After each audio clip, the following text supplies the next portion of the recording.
Programa mais tradicional de Guarulhos, há 35 anos no ar, entre em contato com o nosso comercial. Conosco o vereador Edmilson Souza, do PSOL. Tudo bem? Boa noite. Boa noite, mais uma vez, obrigado Guto, obrigado toda a equipe aqui do Radar pelo convite, é sempre muito bom estar aqui com vocês e dialogando aí com a audiência aqui de vocês. Você que está aí na TV Guarulhos, no canal 3 da NET, na Vivo HD, já quero fazer um convite aqui. Às 19 horas encerra a nossa transmissão pela TV, mas nós vamos continuar mais um pouco aqui pelas redes sociais, pelo Facebook e YouTube. Então, deu 19 horas, vai encerrar, já vem para as redes sociais acompanhar e mandar a sua pergunta aqui para o Edmilson Souza, até porque fazer uma entrevista com um cara desse aqui, 5 minutos, 10 minutos, não dá, né? Tem que ser pelo menos uma meia hora, uns 40 minutos aqui de conversa. Edmilson Souza, como é que foi a sessão lá na Câmara Municipal ontem, principalmente em relação à questão dos servidores públicos? Foi uma sessão muito tensa, né? E ao mesmo tempo, da parte nossa, que tínhamos uma expectativa diferente, decepcionante, né? Tivemos a votação de 2 projetos em especial, que mexem muito com o funcionalismo público. Uma é o reajuste, né? Proposta do governo, e a outra é um projeto alterando a lei municipal, aí, o plano de carreira do magistério dos professores e professoras aqui de Guarulhos. Então, essas 2 polêmicas foram muito intensas, mas infelizmente nós tivemos mais uma vez o governo com uma maioria muito consolidada ali e aprovando projetos ruins para a cidade, para a população e para os servidores públicos, né? Hoje uma servidora pública me questionou, eu fiz uma chamada dizendo que hoje estaria o Edmilson Souza para tratar, enfim, repercutir a aprovação dos 2% de reajuste. E ela e a categoria, eu observei, né, que a categoria pedia 5,5. E ela falou, não, a gente não pedia 5,5, já estava garantido 5,5, já havia uma lei aprovada, então foi uma lei, mudaram a lei para poder diminuir de 5,5 para 2, e na verdade a categoria queria 24, diminuiu para 9, e no final das contas levou 2. Então estou fazendo aqui a correção, não vou falar o nome dessa servidora, porque alguns temem perseguição. Ela falou, não fala meu nome, às vezes, porque a gente pode ser perseguido. Como é que foi? Já existia, então, uma aprovação de um projeto que determinava esse índice de 5,5, que era 4,5% o IPCA, mais 1% de reposição? Na verdade, Guto, perceba o que é o absurdo dessa atual gestão, dessa atual administração e a contradição. No ano passado, o prefeito mandou um projeto de lei para a Câmara onde fazia uma previsão de reajuste do salário dos servidores para 2023 e antecipou já o 2024. Por que ele antecipou? Porque ele percebeu que esse ano é um ano eleitoral, então não vamos debater, antecipamos e já mandamos, fica resolvido 23 e 24. O que diz a lei? Em 2024, o reajuste seria a inflação IPCA, pelo IPCA do período, que está beirando 4,5%, um pouquinho mais, um pouquinho menos, 4,5%, mais 1%. Então isso daria 4,5% mais 5,5%. Então isso é o que diz a lei. A lei não é de autoria de alguém que veio da lua, a lei é do prefeito. O prefeito que mandou, foi aprovado. Foi aprovado, aliás, pelo conjunto de vereadores da Câmara. Ela está vigente, foi sancionada. E agora chegou, o mesmo prefeito que mandou essa lei, manda uma nova lei para revogar os 5,5% e para conceder 2%. Então, ou seja, é um verdadeiro absurdo. Como é que nós vamos confiar na palavra do prefeito? Não é nem na palavra, é no que está escrito. Porque, como diz aí o ditado, né, vale o escrito. E em Guarulhos, para o prefeito Guti, não vale nem o escrito. Porque ele estava escrito, a lei existia, ele que mandou, e mesmo assim ele mandou uma proposta para a Câmara para tirar os 5,5% de reajuste, colocando 2%. E é um absurdo, porque se você vê, por exemplo, vamos aqui a Mogi das Cruzes. Mogi das Cruzes deu 11%. Várias cidades deram 8%, 9%. Teve cidades que deu 12%. Então, por exemplo, e por que nós estamos numa cidade que arrecada 7 bilhões por ano de impostos, de tributos, e dá um reajuste de 2%? É ultrajante. Bom, o servidor público, muita gente comentando aí que se sentiu desrespeitado, né? E qual que é a argumentação? Por que o governo alega o quê para poder fazer isso? O governo, sempre que tem uma reivindicação popular, o governo sempre coloca o seguinte: nós não temos dinheiro, nós não temos dinheiro, nós não temos dinheiro. Agora a gente verifica alguns gastos do governo que são bastante curiosos. por exemplo, tem dinheiro para fazer proselitismo político comprando ovo de Páscoa para distribuir nas escolas. Tem gente que fala, nossa, mas coitada das crianças, elas não merecem, vereador, ovo de Páscoa. É óbvio que merece, mas não é no ambiente escolar que nós vamos, com verba da educação, distribuir ovo de Páscoa. Por uma razão simples, porque, olha, nós vamos dar ovo de Páscoa agora, aí na festa, no período junino de festa, de festejo, a gente vai dar alguma coisa relativa à festa junina, aí na Semana da Pátria a gente compra também um mimo, alguma coisa e distribui. Não existe isso. No Dia das Crianças nós vamos fazer, sei lá, um pacote de doces e entregar. Não existe isso. Com dinheiro da educação. E fora, mesmo do ponto de vista nutricional, do ponto de vista ali dos especialistas, o ovo de Páscoa, é óbvio, eu gosto também, mas não é um alimento que deve estar no cardápio das crianças da rede pública. Por uma razão técnica, por uma razão dos especialistas não orientarem que seja feito dessa maneira. Então, o governo diz que não tem dinheiro, o tempo inteiro. Só para a Rede Globo de televisão são milhões para gastar com publicidade, com propaganda, para mostrar uma cidade que não existe. A cidade que aparece na propaganda da prefeitura na Globo é uma cidade cenográfica. É uma cidade, me parece que as imagens são gravadas no Projac, no Rio de Janeiro, porque não é Guarulhos. Lá é outra cidade, é outra coisa. E isso não custa barato, custa muito dinheiro. Então eu estou dando aqui alguns exemplos de gastos que a prefeitura tem feito que poderia ter economizado com o intuito de poder proporcionar um reajuste melhor. Eu discordaria do senhor em relação aos ovos de Páscoa se tivesse vaga para todas as crianças na escola, se tivesse tudo ok na educação, e a gente sabe, recebe aqui muita demanda, Edmilson, pais, mães que não conseguem a vaga para suas crianças nas escolas, especialmente nos meses de janeiro, fevereiro e março. Todo janeiro, fevereiro e março e meio de ano é muita gente reclamando. E aí, se tivesse tudo funcionando, ok, mas não é o caso, né? Mas vamos lá. Você acredita que é possível? Muita gente participando. Muito obrigado a vocês pela audiência, tá, pessoal? Deixa o like aí no YouTube, no Facebook, para a gente ampliar o alcance aqui do Radar de Notícias. Vamos fazer uma pergunta ali do João Pedro Dias. Guto e vereador, tem alguma chance de reverter esses 2%? Infelizmente, João Pedro, não tem nenhuma chance, só se nós trocarmos lá uma boa parte dos vereadores que votam tudo com o governo, inclusive absurdos como esse. Infelizmente, foi aprovado, vai virar lei, infelizmente será esse o reajuste dos servidores. Bom, mais uma pergunta, né? Congelar o IPTU, que beneficia mais bacanas do que aqueles que realmente precisam e não concedem reajuste digno aos servidores. Sobre essa questão do IPTU, o que você tem a dizer, Edmilson, desse congelamento do IPTU? Porque assim, circulando nos bairros, nas cidades, muita gente gosta. A maioria das pessoas que eu converso, todas as pessoas que eu converso, pessoas que são fora da política, né? Elogiam, falam, essa foi uma excelente medida do prefeito Guti, congelar o IPTU. Qual que é a sua visão sobre isso? Mas vamos desmistificar. Na verdade, não existe congelamento de IPTU. O IPTU você congela quando você diz, o valor é esse aqui, de janeiro a dezembro para você pagar. O que existe é uma lei que já era utilizada nos governos anteriores e em todos os governos. Quem paga em dia tem um desconto. Então, ou seja, o valor do IPTU, até porque, gente, para ser bem sincero com vocês aqui, bem didático, o IPTU está atrelado aqui índice, Unidade Fiscal de Guarulhos, UFGs, em UFGs. A UFG, ela é reajustada anualmente. Então, o IPTU é reajustado. Quem paga em dia tem o desconto inicial naquele ano. No ano seguinte, se ele pagou anteriormente em dia e vai voltar a pagar de novo, ele tem outro desconto. E ele tem um desconto se pagar em cota única. Então, ou seja, na verdade não existe congelamento. Se você pegar o seu IPTU, você vai ver que ele tem alterações. Ele tem alterações de valores. E aí se vendeu uma ideia, se divulgou muito, o IPTU está congelado. Por quê? Porque é um assunto, inclusive, do ponto de vista de matéria tributária, o prefeito pode congelar o IPTU, do ponto de vista da legalidade tributária, não.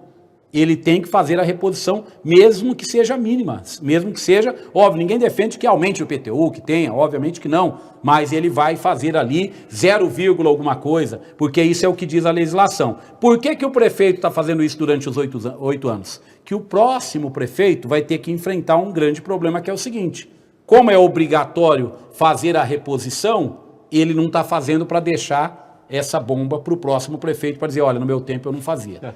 Então, ou seja, ele tá governando agora para poder voltar depois. A Marta Guedes ali te mandando um abraço. Querida Edmilson, sempre defendendo os servidores públicos. Obrigada. Marta, se eu não me engano, a Marta é lá do Jardim Paraíso. Deve ser aqui, não está aparecendo a foto ali. Obrigado, Marta. Antônio Simões, na migração do RJU, a prefeitura não recolhe mais FGTS. E as despesas com Previdência caiu pela metade. Onde está o dinheiro? É a pergunta que eu sempre faço, porque a cidade é pobre, a cidade não tem dinheiro, não é os números. Os números, eu volto a dizer, qual a cidade que tem um orçamento de 7 bilhões de reais? Qual a cidade que tem um orçamento de 7 bilhões de reais? São pouquíssimas. Guarulhos, a arrecadação é maior do que uma boa parte das capitais, maior do que a esmagadora maioria das cidades brasileiras. Então, ou seja, Guarulhos tem um potencial de arrecadação muito grande.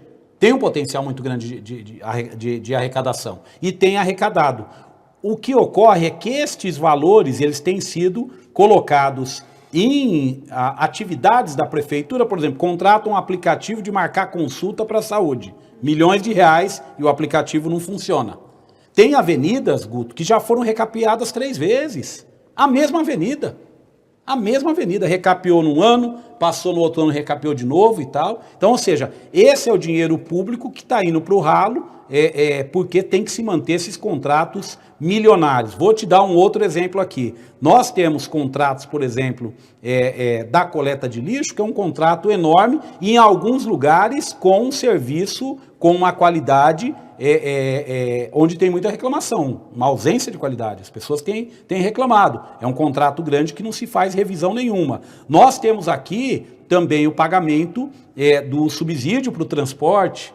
Se tem um custo ali alto do subsídio, essas coisas precisam ser discutidas e verificar onde que está o orçamento. O orçamento público não pode ser algo tão escondido, onde quem define é só o prefeito e o secretário de finanças, que diz o que vai fazer com o dinheiro. A população tem que saber até para poder fazer opções.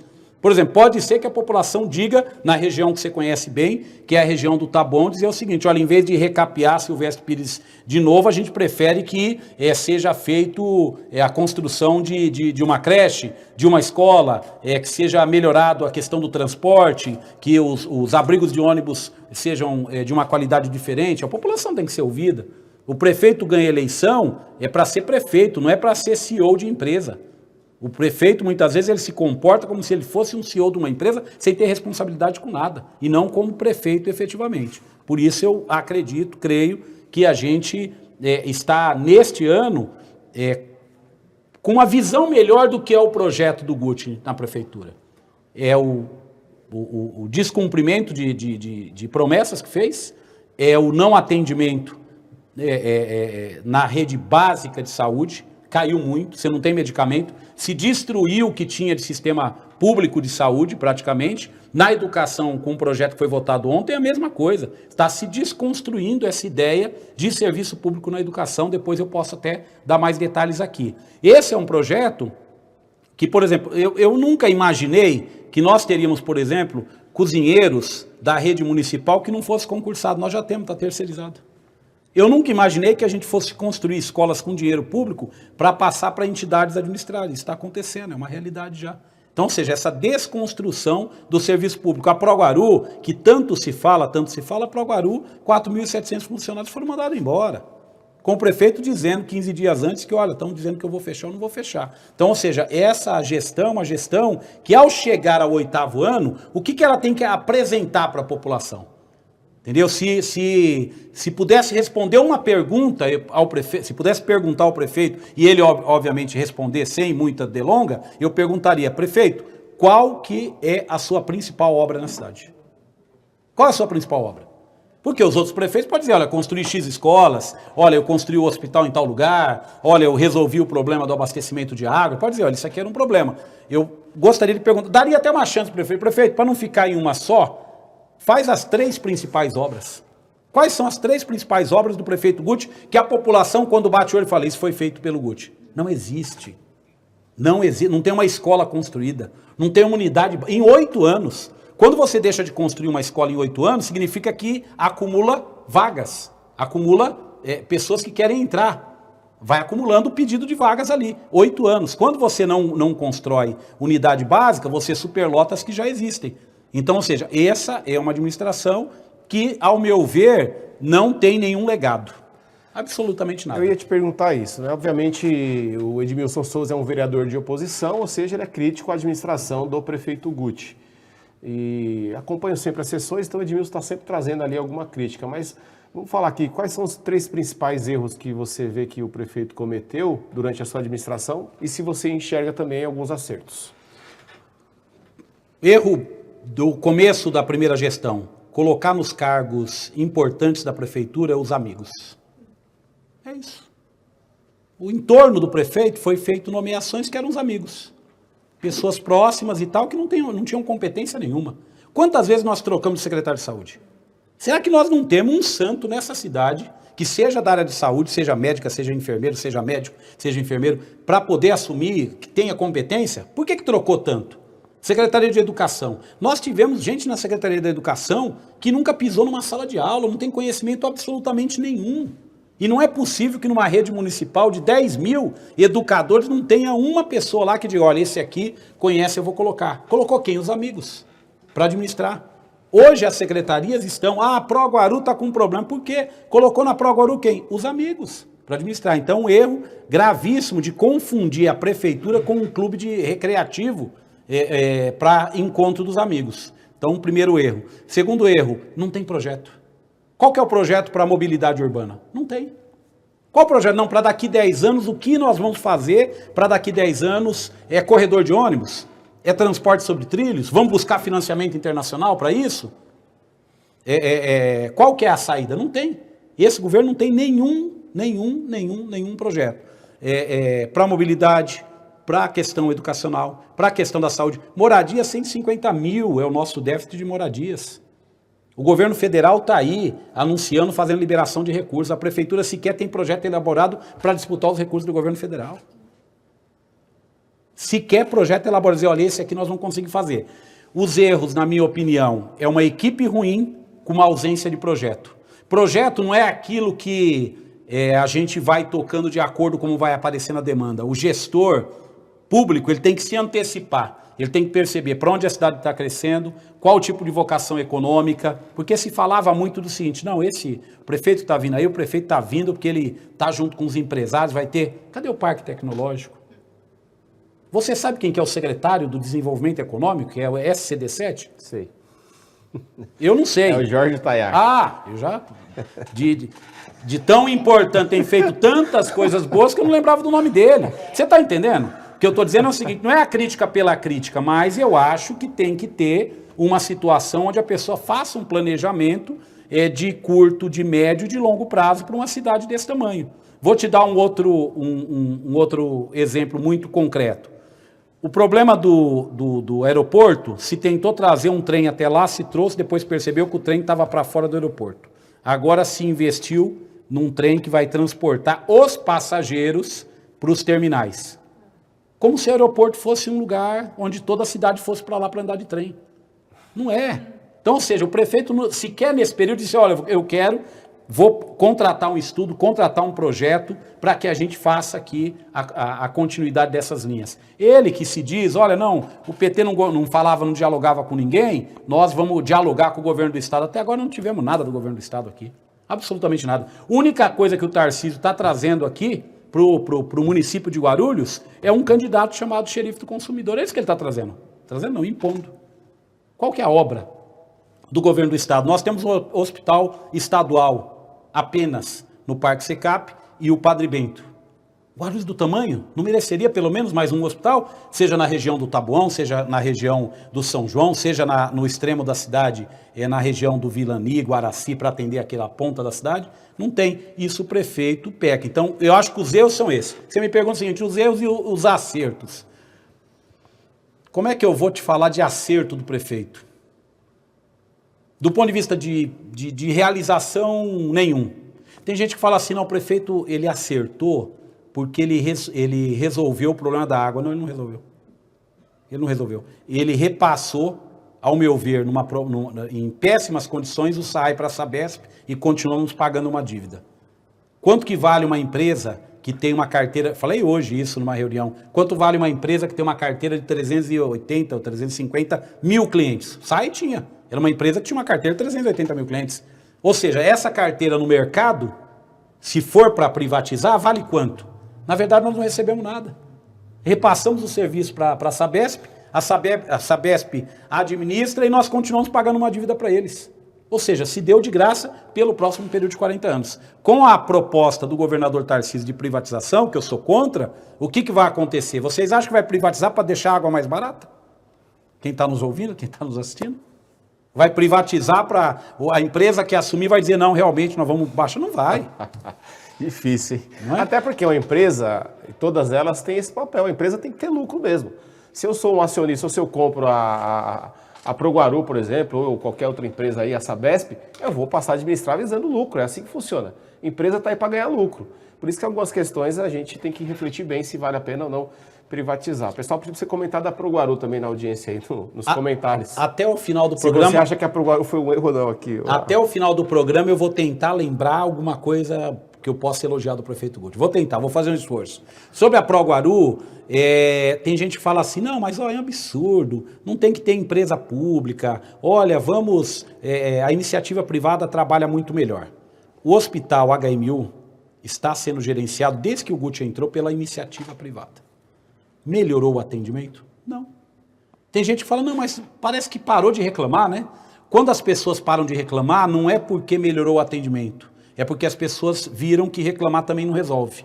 É aquela história da pessoa que mora perto da cabeceira da pista do avião, e aí a pessoa, quando ela muda para lá, ela começa a ouvir aquele barulho, fica incomodado. Passado 2, 3 anos, a pessoa para de reclamar. Não é porque o avião deixou de passar na cabeça dele, é porque ele ficou surdo. Ele não está ouvindo mais, aí não dá. Então é a mesma coisa que acontece na questão da... Eu pensei que ia falar que é porque se acostumou.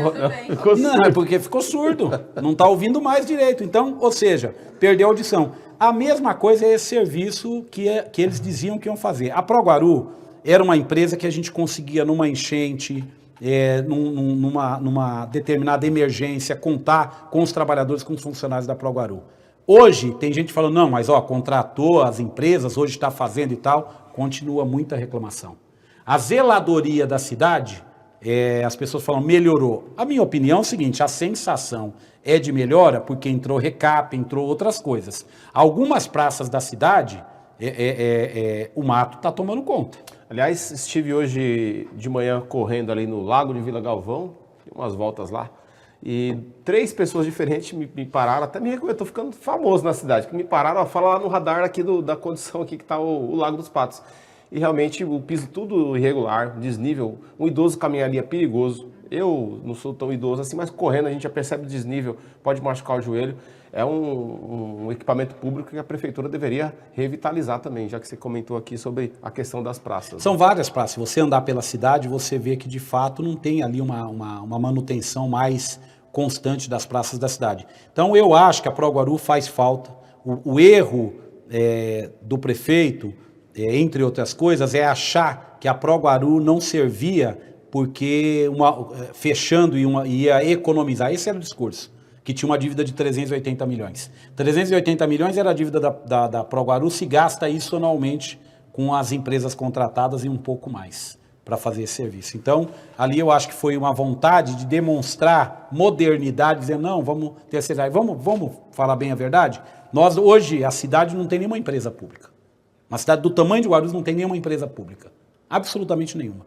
Eu acho que a empresa pública tem que ser moderna, tem que pagar bem seus funcionários, tem que ter excelência no serviço que presta, ela tem que prestar contas do que faz. O que aconteceu com a Proguaru, que levou o prefeito Guti a dizer que não funcionava, é porque ele loteou. Cada regional da Proguaru tinha um dono. Cada regional tinha alguém lá que mandava literalmente. O que ia fazer, o que não ia fazer, mandava em funcionário, mandava em material, mandava em tipo onde que vai estocar isso, onde vai estocar aquilo. Isso nós vimos. Teve briga, inclusive, dentro da base de governo, porque tinha regionais que era dominado por determinado agente político que apoiava o Zé e não apoiava o Mané, aí a briga na base para dizer, pô, mas ele não está fazendo o meu serviço. Então, ou seja, houve distorceu-se toda a questão do serviço público. Hoje, vira e mexe, sobe vereador lá na tribuna e fala o seguinte, não, eu fiz o pedido do campo tal, através da minha emenda parlamentar que o prefeito liberou. Emenda parlamentar? Conte-me mais. Tem emenda parlamentar? Isso não é emenda Você parlamentar. não foi Isso convidado para essa reunião? Eu não fui convidado. Mas não tem emenda parlamentar. O que tem é um conchavo do prefeito dizendo o seguinte, você tem X em obra para gastar. Só que esse dinheiro não é dele, é o dinheiro público. A população tem que saber. Porque às vezes o vereador vai falar assim, mas isso aí não dá voto, eu não vou pôr dinheiro nisso aí. Como se o dinheiro fosse dele. Ele quer fazer o que ele acha que dá voto. 19 e 18, Radar Notícias ao vivo, aqui com Edmilson Souza. Obrigado pela sua audiência. Se não deixou o like ainda no YouTube e no Facebook, faça aí, por favor. Edmilson, você já foi vereador também da situação. Você já foi, inclusive, secretário de Cultura. E esses últimos 8 anos, praticamente, está como vereador de oposição. Qual que é a diferença? O que você percebe de experiência, tanto quando você foi um vereador da base e agora como vereador de oposição?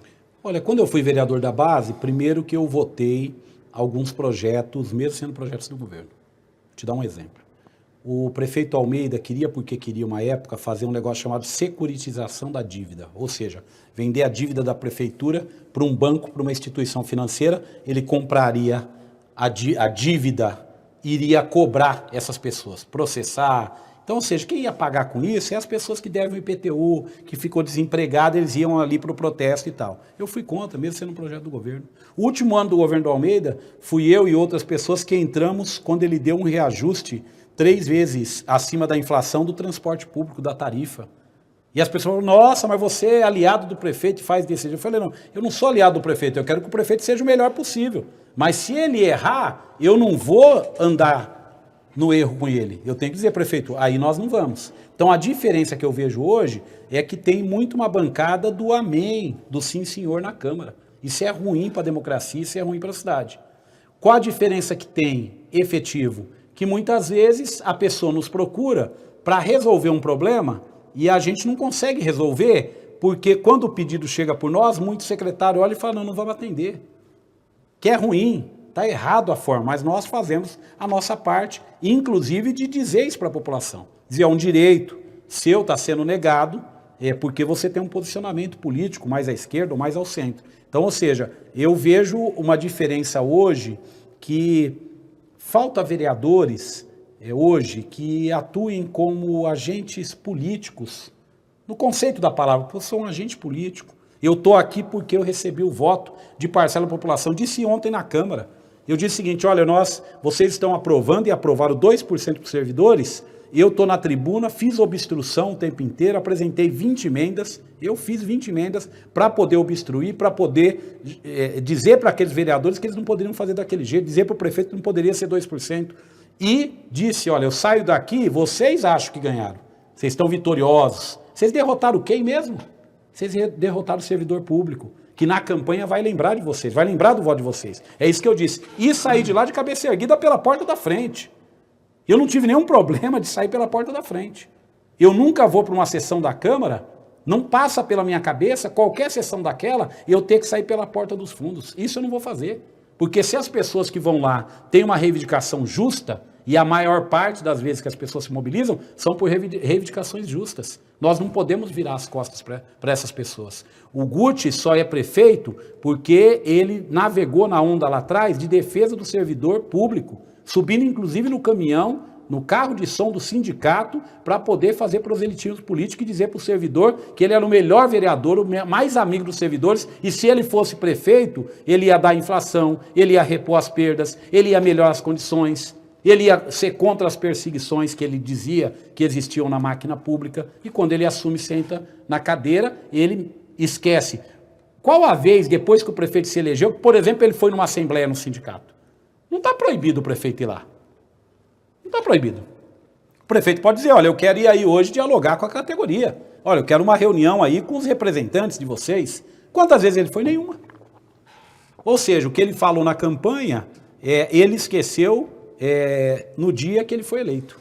Para a gente concluir aqui, como é que está a sua visão sobre a disputa para a prefeitura? Tem algumas candidaturas postas, né? Você tem aí o Eloy Pietá, o Alencar Santana, o Lucas Sanches, o Márcio Nakashima, o Jorge Wilson, o Thiago Surfista e o Jesus e a Fran, que ainda, né, a gente sabe dos bastidores que ela tem dialogado com algumas figuras para eventualmente desistir da sua candidatura e serviço, mas ela não fez isso oficialmente, então é uma pré-candidata a prefeita.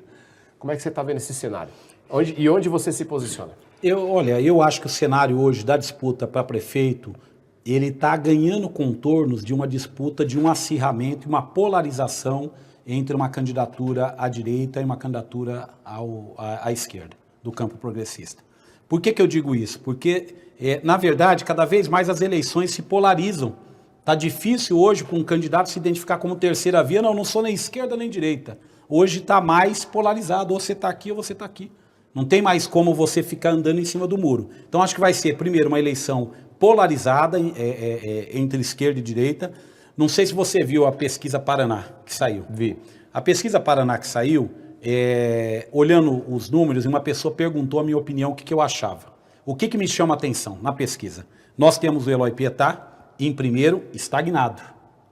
Então, já tem elementos novos na política que poderia levar o Eloy a ter um aumento de voto. Por exemplo, a saída dele do PT. Ele não é mais do PT. E tem gente que acreditava, a hora que o Eloy sair do PT, ele vai voar em céu de brigadeiro. Não aconteceu porque ele está estagnado. Tinha gente que apostava que o Jorge Wilson, a hora que fosse efetivado, ele bateria 28, 29, 30. Tinha gente falando em 35. O Jorge Wilson permaneceu em 18. Aonde é que estão as novidades daquele cenário eleitoral? Nós temos o Márcio Nakashima, que está no campo à esquerda, consolidado com os votos, mas não está com a campanha na rua. Não dá para dizer que o Márcio está na rua. Ele não está ainda, mas ele tem um voto consolidado. Nós temos o Alencar, que estava 4%, 5%, está com 10%, então tem um crescimento real do Alencar. Nós temos o Lucas Sanches, que tem um problema para resolver, que ele está posicionado e querendo ser o candidato do Bolsonaro na cidade, mas o Bolsonaro está dando seta para o outro lado, está dizendo que vai apoiar outro candidato, então tem que saber como é que o Lucas vai sobreviver sem o apoio do Bolsonaro. Eu acho que perde fôlego.